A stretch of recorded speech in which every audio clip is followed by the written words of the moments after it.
Welcome to our AllMed PM instructional video. Today, we will be exploring the auto copay feature. If your healthcare facility or the medical provider you're assisting typically collects copayments during patient visits, you may find it beneficial to enable this feature.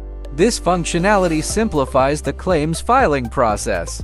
After filing a claim, with a simple click and save action, the system will automatically acknowledge in payments and adjustments that a copay was collected. However, situations might arise where copay is not collected, which is not uncommon and can be easily adjusted. Now, let's dive into how to activate this feature. First, you'll want to navigate to the System option and subsequently to Options.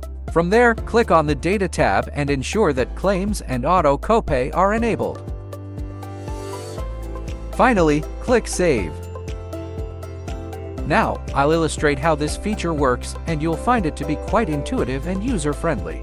Let's say we're going to file a claim. For this demonstration, I'll be using the database, which enables me to identify who owes a copay. For instance, we have a patient named Michael who owes a $25 copay. I will select him and then choose to add a claim.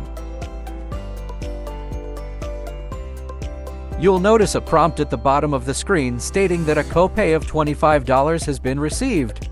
However, should the copay not have been paid, I can easily erase this record. In cases where the patient has credit, I can record that the copay was paid from this credit or not. Now, I'll finish filing the claim. Once you navigate to Payments and Adjustments, you'll see that a copay has been automatically added. And that's all there is to it. That's how the auto copay feature functions. We appreciate you choosing AllMed PM. If you have further queries or require assistance, please do not hesitate to contact us.